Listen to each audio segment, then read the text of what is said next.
D'abord dans le prophète Jérémie au chapitre 17. Prophète Jérémie, chapitre 17. Et nous lirons les versets 5 à 14. Jérémie 17.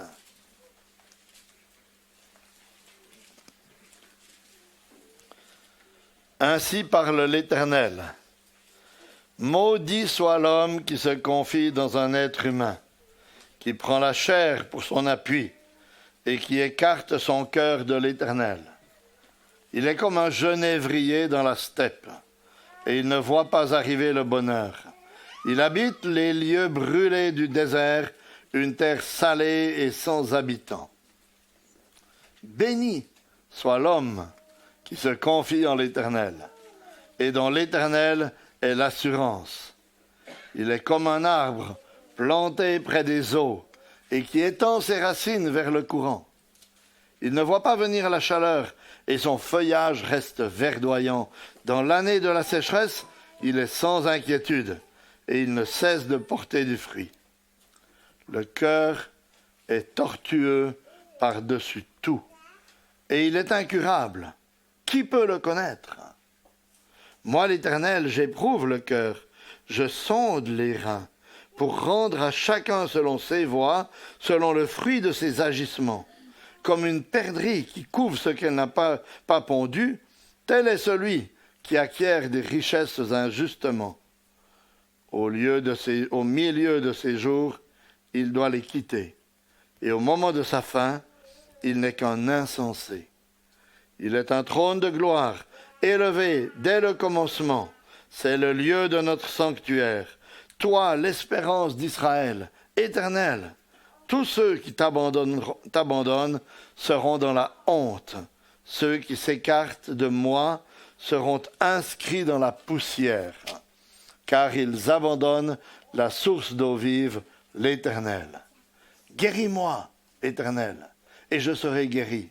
Sauve-moi, et je serai sauvé, car ma louange, c'est toi. Une deuxième lecture dans l'évangile de Matthieu, au chapitre 15, les versets 10 à 15. Matthieu, chapitre 15, les versets 10 à 15. Ce sont des paroles de Jésus en réponse à une parabole qu'il venait de donner.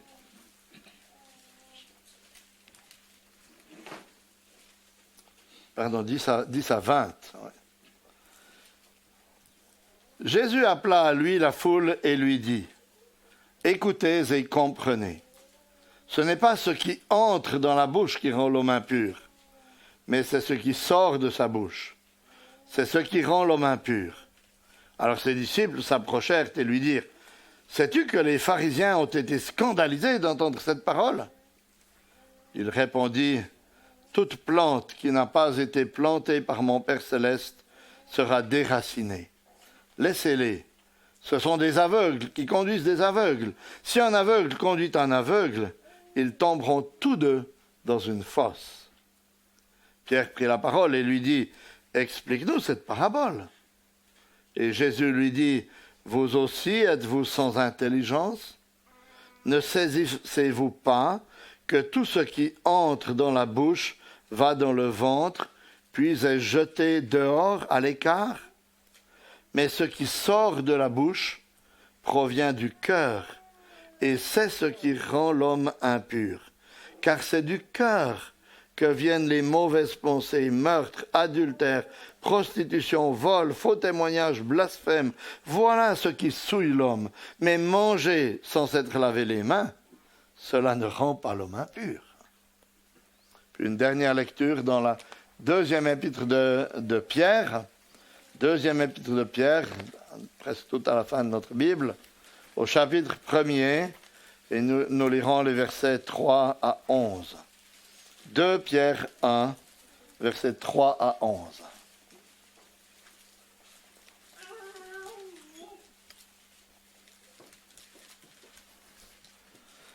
Sa divine puissance nous a donné tout ce qui contribue à la vie et à la piété, en nous faisant connaître celui qui nous a appelés par sa propre gloire et par sa vertu. Par elle, les promesses les plus précieuses et les plus grandes nous ont été données, afin que par elles vous deveniez participants de la nature divine, en fuyant la corruption qui existe dans ce monde par la convoitise. À cause de cela même, faites tous vos efforts pour joindre à votre foi la vertu, à la vertu la connaissance, à la connaissance la maîtrise de soi, à la maîtrise de soi la persévérance, à la persévérance la piété, à la piété la fraternité, à la fraternité l'amour. En effet, si ces choses existent en vous et s'y multiplient, elles ne vous laisseront pas sans activité ni sans fruit pour la connaissance de notre Seigneur Jésus-Christ. Mais celui qui ne les possède pas est un aveugle. Il a les yeux fermés. Il a mis en oubli la purification de ses anciens péchés. C'est pourquoi, frères, efforcez-vous d'autant plus d'affermir votre vocation et votre élection. En le faisant, vous ne broncherez jamais. C'est ainsi que vous sera largement accordée l'entrée dans le royaume éternel de notre Seigneur et Sauveur Jésus-Christ. Jusqu'ici, nos lectures dans la parole inspirée de Dieu. Et ce matin, j'ai le plaisir d'accueillir Marcel et Brigitte Méli. Ce n'est pas la première fois que Marcel vient prêcher chez nous. Je pense qu'il a prêché en tout cas déjà 2 fois par le passé. Marcel est d'origine camerounaise, et il habite avec son épouse dans la région de Zurich. Donc, bienvenue parmi nous, Marcel. On est content de te céder la place. Oui, et puis oui, bien sûr. Les enfants peuvent sortir pour l'école du dimanche. Il y avait des questionnaires, je pense qu'il n'y en a plus. Est-ce que quelqu'un voudrait encore un questionnaire? Je peux céder le mien si quelqu'un veut. Alors, pour Viviane, ouais, je te l'apporte en venant. Voilà, je te laisse la place. Merci, Marcel.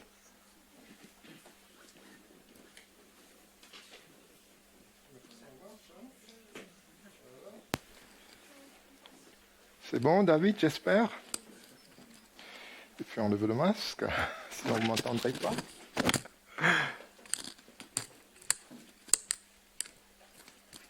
Voilà. Je vais mettre mes lunettes, sinon je ne verrai pas. Et ensuite, les documents. Merci, Olivier. Merci pour l'invitation à prêcher. Mon épouse Brigitte et moi, nous nous réjouissons d'être avec vous ce matin. La prédication portera sur la corruption du cœur et la bonté du Seigneur. Le Seigneur qui sonde et le Seigneur qui guérit. Alors, il y a 3 parties principales pour le message de ce matin. Nous parlerons d'abord du contexte historique de ce texte de Jérémie que Olivier a lu tout à l'heure. Ensuite, nous parlerons du cœur qui est tortueux, comme Jérémie le décrit. Et nous terminerons en parlant d'un grand chirurgien. Mais avant d'aborder ces points, il me semble important de dire ce que nous entendons par cœur. Alors, excusez-moi.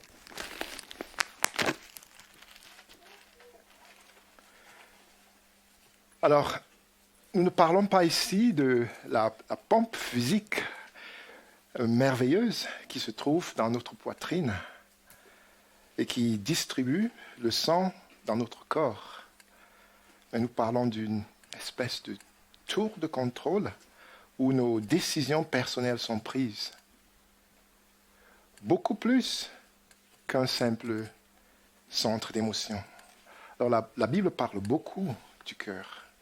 Par exemple, en Proverbe 4, 23, « Par-dessus tout, veille soigneusement sur ton cœur, car il est à la source de tout ce qui fait ta vie. » Et le Seigneur Jésus nous dit que nos pensées, que nos actions sont le résultat de ce qui est dans notre cœur. Mais ce qui sort de la bouche vient du cœur. Et c'est cela qui rend l'homme impur. Car c'est du cœur que proviennent les mauvaises pensées, les meurtres, les adultères, l'immoralité, le vol, les faux témoignages, les blasphèmes. Voilà ce qui rend l'homme impur. Alors ces précisions faites, abordons le premier point, le cadre historique, le contexte de ce texte. Jérémie a reçu son appel lorsqu'il était très jeune et il a essayé de résister à cet appel, faisant valoir qu'il n'était qu'un enfant et ne savait pas parler. Les enfants ne savent pas parler. Bien sûr, une excuse que Dieu n'accepte pas. Et quelle est la réponse de l'Éternel? Ne dis pas « je suis un enfant », car tu iras vers tous ceux auprès de qui je t'enverrai. Et tu diras tout ce que je t'ordonnerai. Ne les crains point, car je suis avec toi pour te délivrer. Alors son ministère prophétique s'est déroulé dans le royaume de Juda entre 626 et 587 avant Jésus-Christ. Un ministère qui a commencé la 13e année du règne de Josias, roi de Juda, et a continué jusqu'à la chute de Jérusalem et la destruction du temple de Salomon. Peut-être même plus longtemps si on inclut le travail fait parmi les Juifs qui se sont enfuis en Égypte après la prise de Jérusalem. C'est donc un ministère qui s'est étiré sur 40 ans ou plus et qui a couvert les règnes successifs de 5 rois. Josias, dont on a parlé, et beaucoup d'autres dont les noms sont un peu difficiles à prononcer. Alors de Josias jusqu'à Sédécias, on va dire, 5 rois. De tous ces rois, seul Josias montra un intérêt à servir Dieu et le peuple. Mais quel était le message de Jérémie? C'est un message de malheur. Jérémie annonce la destruction, l'exil, la déportation du peuple. Et c'est des prophéties qui se réaliseront du vivant de Jérémie. Et c'est des malheurs qui lui causeront aussi beaucoup de souffrance et beaucoup de larmes. Et le livre des Lamentations de Jérémie nous fait découvrir une partie de ces souffrances. Mais pourquoi? Pourquoi tant de malheurs? Pourquoi ce prophète de malheur? Une raison, c'est sûrement la condition spirituelle de Juda, du royaume de Juda. L'époque de Jérémie était une époque très troublée. Une vie sociale, une vie politique difficile, des pressions des puissances étrangères. Mais surtout, une dérive du peuple. C'était surtout un problème intérieur. Le rejet de l'Éternel et de ses commandements, beaucoup d'injustices. C'est normal, lorsqu'on rejette l'Éternel, qu'on ait des injustices. Les mouvements nationalistes.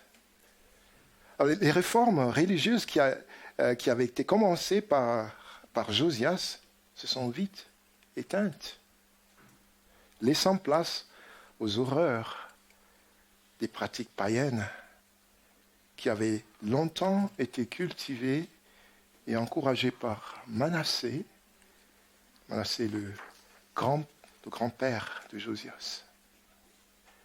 C'est des pratiques qui allaient jusqu'au sacrifice des enfants. Le royaume de Juda était donc pour la majeure partie du ministère de Jérémie dans une condition spirituelle lamentable. Tu es rejeté par les instruits et les moins instruits, par les petits et les grands, par le corps religieux, les leaders politiques. Alors, laissons Jérémie parler, chapitre 5. Parcourez les rues de Jérusalem, regardez, informez-vous, cherchez dans les places s'il s'y trouve un homme s'il y en a un qui pratique la justice, qui s'attache à la vérité, et je pardonne à Jérusalem. Même quand ils disent « l'Éternel est vivant », c'est faussement qu'ils jurent. « Éternel, tes yeux n'aperçoivent-ils pas la vérité ? Tu les frappes et ils ne sentent rien. Tu les consumes et ils ne veulent pas recevoir l'instruction. Ils prennent un visage plus dur que le roc. Ils refusent de se convertir. » Je disais, ce ne sont que les petits. Ils agissent en insensés parce qu'ils ne connaissent pas la voie de l'Éternel, la loi de leur Dieu. J'irai vers les grands et je leur parlerai. Car eux, ils connaissent la voie de l'Éternel, la loi de leur Dieu. Mais ils ont tous aussi brisé le joug, rompu les liens. Ils ont rompu les liens avec Dieu. Instruits, moins instruits, ne sont pas intéressés. Ce rejet continu de Dieu, malgré les appels à la repentance, a conduit l'Éternel à prononcer cette sentence de destruction et d'exil. Le royaume de Juda sera détruit et une bonne partie du peuple ira en captivité. Mais même dans ces jugements, Dieu reste le Dieu de grâce, le Dieu qui punit et le Dieu qui sauve.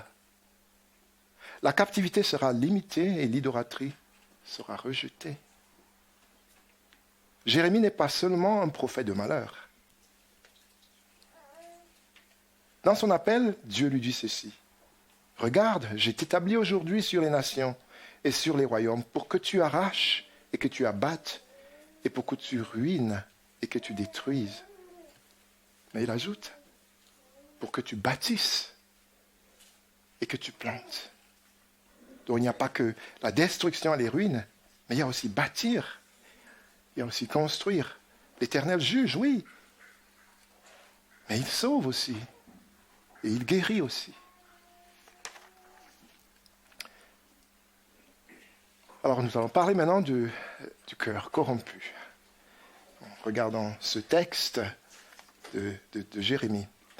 Alors pourquoi un peuple si aimé et si aidé par Dieu se retrouve dans une situation pareille, au point où l'Éternel décide une sentence aussi lourde de conséquences?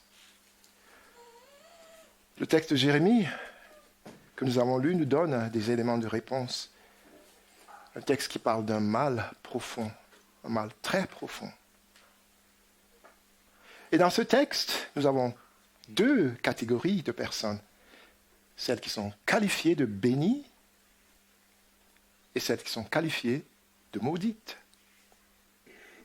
Alors nous allons un peu parler de ces deux catégories, de ces deux groupes, et considérer ce qui les différencie, mais aussi ce que ces gens ont en commun. Alors, au verset 5, donc d'abord le groupe qui est qualifié de maudit. Au verset 5, « Maudit soit l'homme qui se confie dans l'homme, qui prend la chair pour son appui et qui détourne son cœur de l'Éternel. » Les personnes de ce groupe sont qualifiées de misérables qui ne verront pas le bonheur que Dieu réserve à ceux qui le craignent, si elles restent sur ce mauvais chemin.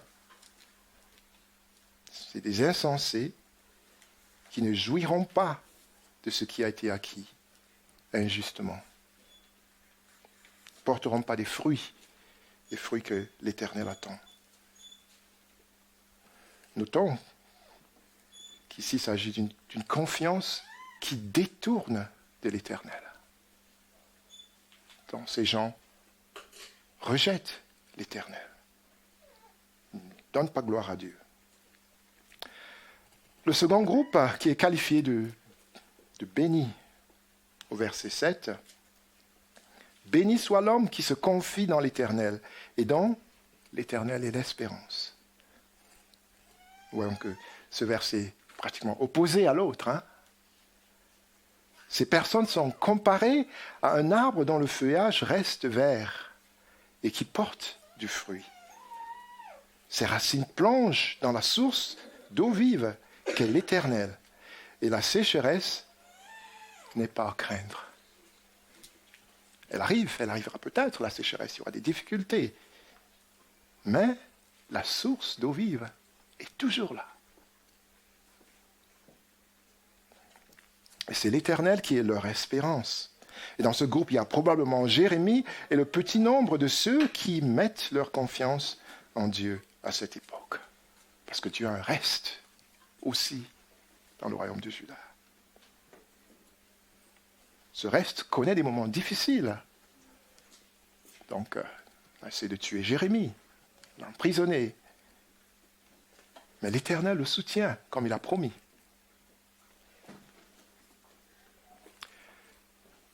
Mais qu'est-ce qu'il y a de commun entre ces deux groupes? Alors, toutes ces personnes en cœur, heureusement, n'est-ce pas? Toutes ces personnes en cœur. Mais ce cœur est décrit comme tortueux, méchant et impossible à connaître. Un cœur que seul l'Éternel connaît profondément et dans les moindres détails. Donc, au verset 14, Jérémie dit, « Guéris-moi, Éternel, et je serai guéri. Sauve-moi, et je serai sauvé, car tu es ma gloire. » Donc, cette prière montre que Jérémie ne s'exclut pas. Il reconnaît le danger pour son cœur. Et il demande à Dieu de l'aider et de le guérir. De même, David, dans le psaume que nous avons lu au départ, le psaume 139, lorsque David dit au verset 23, « Sonde-moi, ô Dieu, et connais mon cœur. Éprouve-moi et connais mes pensées. Regarde si je suis sur une mauvaise voie et conduis-moi sur la voie de l'éternité. » David reconnaît la faiblesse de son cœur. Il y a un problème aussi. Donc ces deux groupes ont un cœur, mais un cœur qui est difficile, un cœur qui est corrompu, qui est tortueux. Ils ont ça en commun.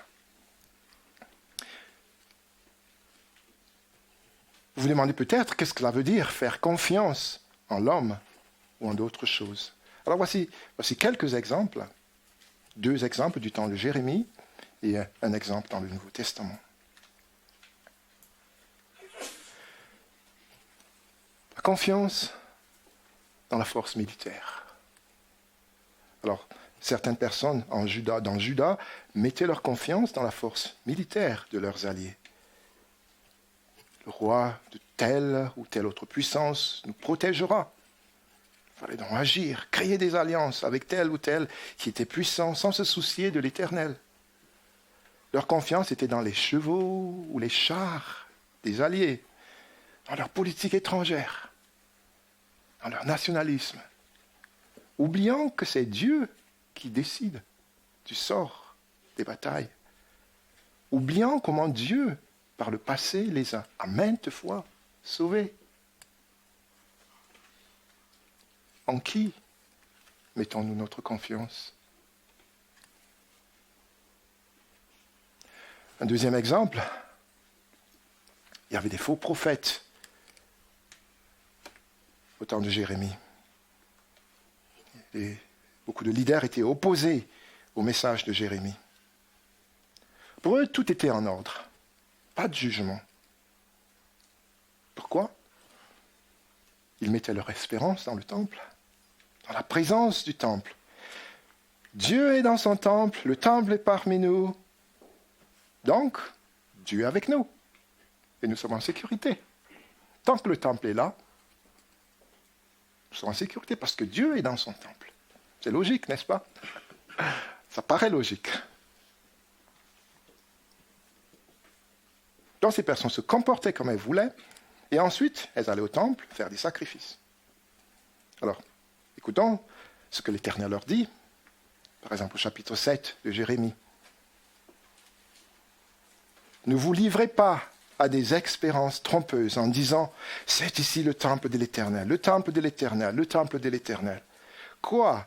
Dérober, tuer, commettre des adultères, jurer faussement, offrir de l'encens à Baal, aller auprès d'autres dieux que vous ne connaissez pas.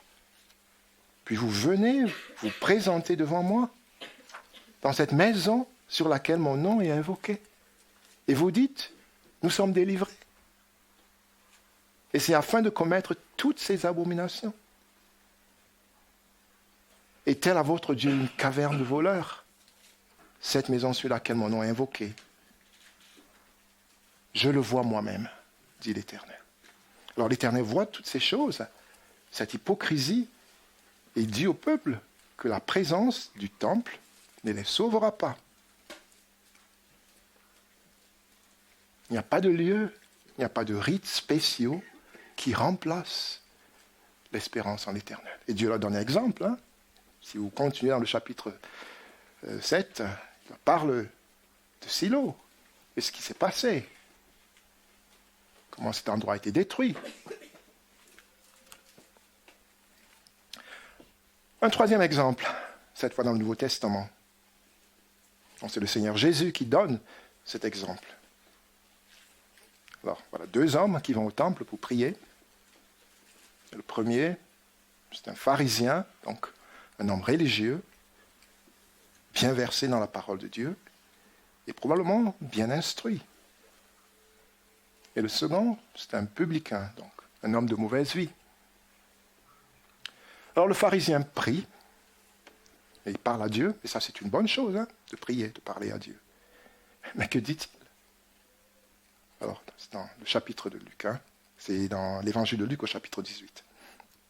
Verset 11, le pharisien debout priait ainsi en lui-même. « Ô Dieu, je te rends grâce de ce que je ne suis pas comme le reste des hommes, qui sont ravisseurs, injustes, adultères, ou même comme ce publicain. Je jeûne 2 fois la semaine, je donne la dîme de tous mes revenus. » Alors, à première vue, des bonnes choses, hein? Il suit la loi de Dieu. Alors, on a vu dans Jérémie, les gens ne suivaient plus la loi de Dieu. Mais ici, voilà un qui dit qu'il suit la loi de Dieu. À première vue, quelque chose de bien. Mais que fait le publicain? Il parle aussi à Dieu. Et ça, c'est bien. Et quelle est son attitude? Verset 13, le publicain se tenant à distance n'osait même pas lever les yeux au ciel, mais se frappait la poitrine en disant « Ô Dieu, sois apaisé envers moi. Sois apaisé envers moi, qui suis un pécheur. » Alors, nous ne connaissons pas les pensées des autres. C'est toujours dangereux de juger les prières des autres. Mais le Seigneur Jésus, qui connaît les cœurs, les motifs profonds du cœur des hommes, il nous dit la différence entre ces 2 prières. En parlant du publicain, le Seigneur Jésus dit qu'il rentra chez lui en paix avec Dieu, mais pas le pharisien.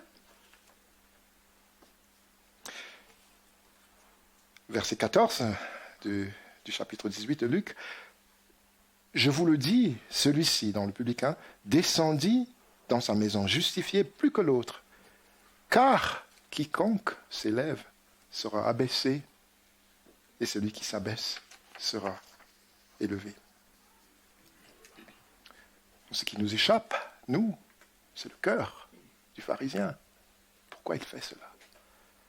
Mais cela n'échappe pas à Dieu. Ça n'échappe pas au Seigneur Jésus. Et sa prière, la prière du pharisien, trahit quelque chose que Dieu voit. Elle trahit sa confiance. En qui fait-il confiance? C'est un homme qui s'élève et qui met sa confiance dans ses œuvres. Il ne reconnaît même pas qu'il est pécheur. Vous voyez comment notre cœur peut nous tromper. Je veux croire qu'il était sincère. Mais ce n'est pas suffisant d'être sincère. C'est une bonne chose d'être sincère, mais pas suffisant. Le publicain se reconnaît pécheur prend sa vraie place. Celle d'un pécheur qui a besoin d'avoir la paix avec Dieu.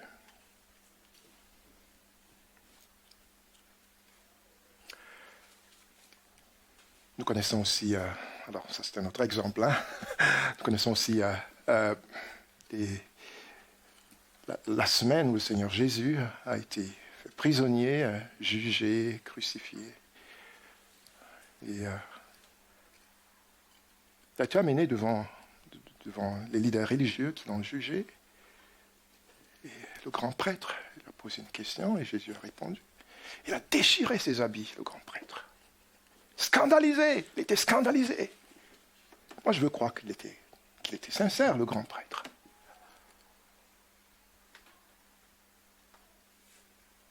Mais qu'est-ce que les évangiles nous disent plus tard? Même Pilate savait qu'ils avaient livré Jésus par jalousie. Sincère, oui, jaloux. Voyez comment notre cœur peut nous tromper.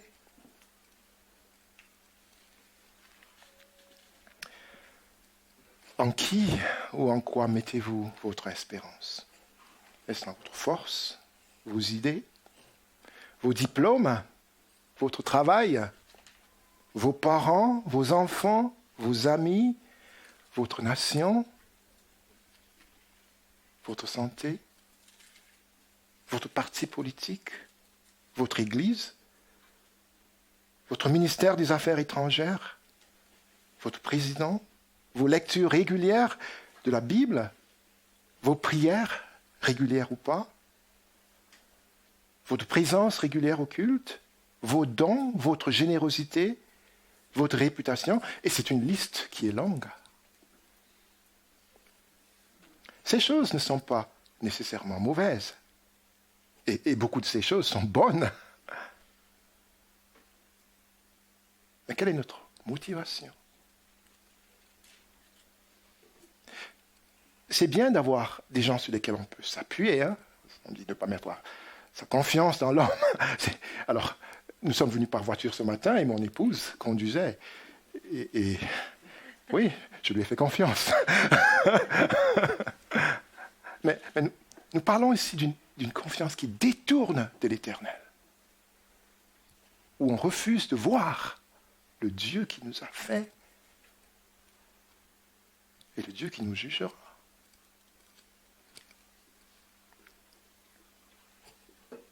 Malheur à nous, si nous pensons que ces choses, ces personnes, nous sauveront.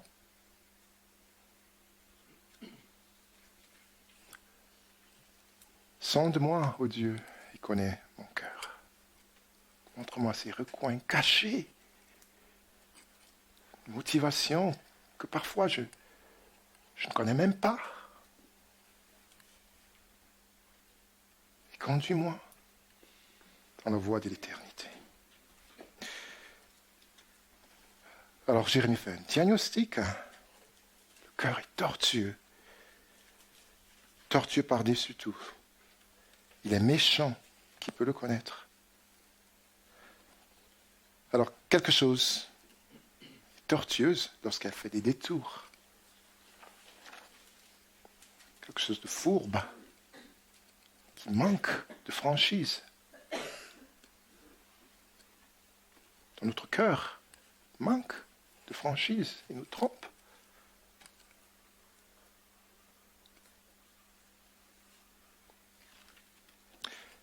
Quelqu'un dira peut-être, les habitants de Juda à l'époque de Jérémie, ils étaient méchants. Ils ont rejeté Dieu, ils ont essayé de tuer les prophètes. C'était des mauvaises personnes. Et c'était particulier, un cas unique.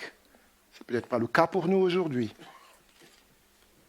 Et que cette description d'un cœur tortueux ne s'applique qu'à l'époque de Jérémie. Mais ce n'est pas vrai. Nous avons déjà noté David qui fait la même prière.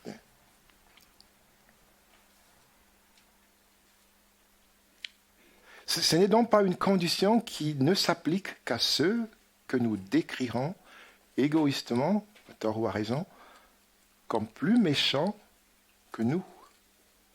C'est une condition universelle. Oui, c'est vrai que chez certains, cette condition s'exprime avec un plus grand volume que chez d'autres. Elle est peut-être plus visible chez les Dupont, qui ont été maintes fois en prison. Elle est peut-être plus visible chez certains dictateurs ou personnages historiques bien connus pour leurs actes cruels. Ou même certains politiciens qui ne savent pas garder leur langue dans la poche. Mais la Bible parle très souvent de l'état du cœur humain, de la corruption qui affecte nos décisions, et même nos meilleurs sentiments et nos meilleurs actes. Au temps de Noé déjà, donc des centaines d'années avant les temps de Jérémie, nous avons ce diagnostic. L'Éternel vit que la méchanceté des hommes était grande sur la terre et que toutes les pensées de leur cœur se portaient chaque jour uniquement vers le mal. Et le Seigneur Jésus, lorsqu'il parle à ses disciples pour les encourager à prier, il dit « Si donc méchants que vous êtes, vous savez donner de bonnes choses à vos enfants, à combien plus forte raison le Père Céleste donnera-t-il le Saint-Esprit à ceux qui lui demandent ?» Donc clairement, dans ce passage, le Seigneur Jésus encourage à la prière. Cependant, il n'hésite pas à employer le qualificatif de méchant. Et il s'agit des disciples. Donc, nous voyons que la méchanceté ne veut pas dire qu'on ne peut rien faire de bon. Nous savons que le Seigneur Jésus dénonce aussi à plusieurs reprises la dureté du cœur des leaders religieux de son époque. Et Paul, dans l'Épître aux Romains, fait le même diagnostic. Et parlant des êtres humains, il est décrit de la façon suivante. Ils se sont égarés dans leurs pensées, et leur cœur sans intelligence a été plongé dans les ténèbres. Et les versets qui suivent sont une liste de vices qui découlent de cette condition d'un cœur plongé dans les ténèbres. La condition que décrit Jérémie à son époque. Une condition universelle. Donc, la voyons un peu partout dans la Bible qui en parle très souvent. Cela ne veut pas dire que tous les hommes sont aussi méchants que possible. Non, mais la semence, elle est là. Il y a une inclinaison, un penchant naturel à s'opposer à Dieu et à faire ce qui est mal à ses yeux. Ce penchant est parfois restreint, mais il est là. Il est parfois plus caché, mais il est là. Et il nous affecte tous, totalement. Mais pire, nous ne connaissons même pas notre cœur, qui nous trompe si souvent. Et en cela, les hommes se ressemblent. Si vous avez une idée de la corruption de votre cœur, vous savez à peu près ce qui se passe en moi. Et vice-versa, bien sûr. Mais Dieu seul connaît tous ces détails. Dieu seul.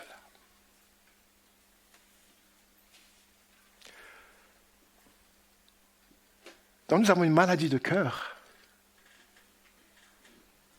Et nous ne parlons pas ici d'une issue amoureuse, ou bien de ce que le médecin nous dira en ce qui concerne notre cœur physique. Mais c'est une maladie très très sérieuse qui nécessite une intervention chirurgicale d'un grand chirurgien. Donc nous abordons le troisième point, un grand chirurgien. Alors Jérémie dit au verset 13 et 14, « Toi qui es l'espérance d'Israël, ô Éternel, guéris-moi, Éternel, et je serai guéri. Sauve-moi, et je serai sauvé, car tu es ma gloire. » Et David dit, Psaume 139, verset 23. « Sonde-moi, ô Dieu, et connais mon cœur. Éprouve-moi et connais mes pensées. Regarde si je suis sur une mauvaise voie et conduis-moi sur la voie de l'éternité. » Donc Jérémie et David nomment l'Éternel comme celui qui peut guérir. Le Dieu 3 fois saint, c'est le grand chirurgien. Il sonde nos cœurs, il nous connaît mieux que nous-mêmes. Dans le psaume 139, nous voyons une connaissance indescriptible. Alors David utilise des mots humains, c'est ce qu'il a. Nous n'avons que notre langue, notre langage. Nous n'avons que notre vocabulaire. Mais on sent bien que, oui, il aimerait dire plus. Éternel, tu me sondes et tu me connais. Tu sais quand je m'assieds et quand je me lève. Tu pénètres de loin ma pensée. Tu sais quand je marche, tu sais quand je me couche, et tu pénètres toutes mes voies. Car la parole n'est pas sur ma langue que déjà, ô Éternel, tu la connais entièrement. Et ce n'est pas seulement la parole, c'est aussi ce que nous sommes. Dieu nous connaît. C'est ce que nous faisons. Dieu nous connaît. C'est ce que nous voulons. Il le sait. Est-ce que c'est possible? Le verset 6 dit « Une science aussi merveilleuse et au-dessus de ma portée. Elle est trop élevée pour que je puisse la saisir. » Alors, ne tuons pas notre intelligence. Hein? Dieu nous l'a donnée et nous l'utilisons. Cependant, nous reconnaissons nos limites. Dieu est Dieu. Il sait des choses que nous ne connaissons pas, que nous ne savons pas. Et vous savez qu'il y a beaucoup de choses que nous ne savons pas.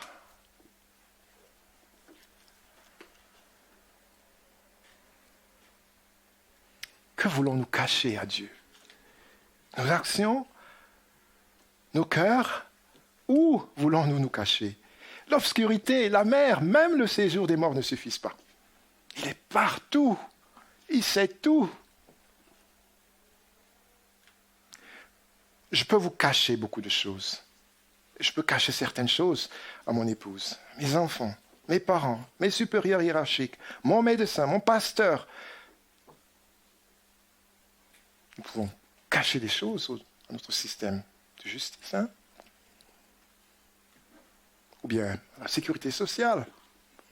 Peut-être on ne leur dit pas tout, on peut cacher des choses. Nous pouvons même cacher des choses aux services secrets, les plus compétents, et ceux qui dépensent tant de ressources pour trouver la bonne information, quelle qu'elle soit. Et nous connaissons sûrement tous des crimes, des disparitions qui n'ont jamais été éclaircis et qui ne seront peut-être jamais dans ce monde. Nous utilisons des méthodes de cryptographie sophistiquées, des méthodes de sécurité digitale avancées, des ressources humaines et matérielles importantes pour protéger nos informations, pour protéger nos infrastructures. Mais nous ne pouvons rien cacher à Dieu. Rien. Nous sommes nus devant lui. Nous sommes un livre ouvert devant lui. Vous voulez vous battre contre lui? Vous voulez cacher quelque chose? Bataille perdue. Désolé, nous n'avons aucune chance.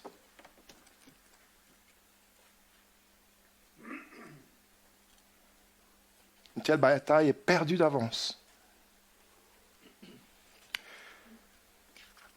C'est une bonne chose de pouvoir visiter un médecin de temps à autre.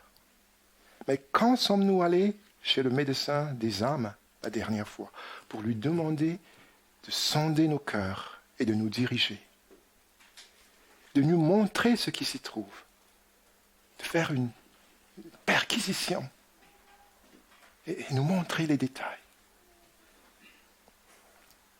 Dieu utilise sa parole et son esprit pour nous révéler notre état et notre besoin de lui.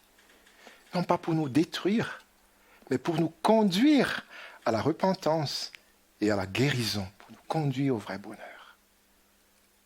Et c'est pour ça que le Seigneur Jésus est venu. Pour mourir et ressusciter pour des pécheurs. Si vous êtes chrétien, priez afin que le Seigneur vous aide dans votre marche avec lui, dans votre sanctification. Alors nous avons l'exemple de David et de Jérémie qui prient cette prière. Qui vous révèle les endroits cachés qui ont besoin d'être illuminés.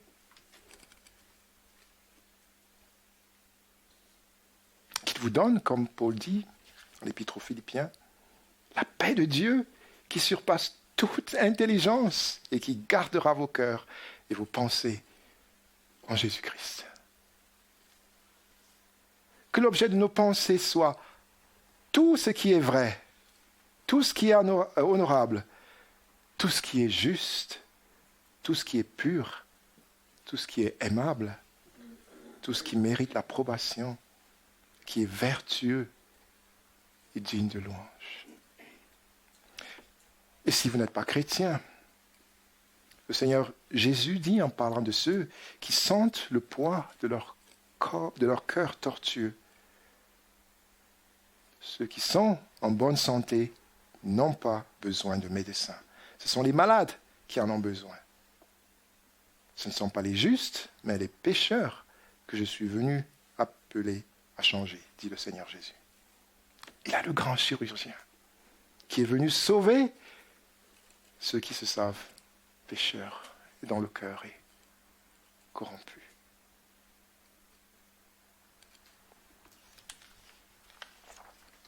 Seigneur, je n'ai rien à t'offrir qu'un cœur fatigué de souffrir et qui sans toi ne peut guérir. Je n'ai que ma misère. Prends-moi tel que je suis, sans vertu, sans appui, tel que je suis, ô mon céleste frère. Amen.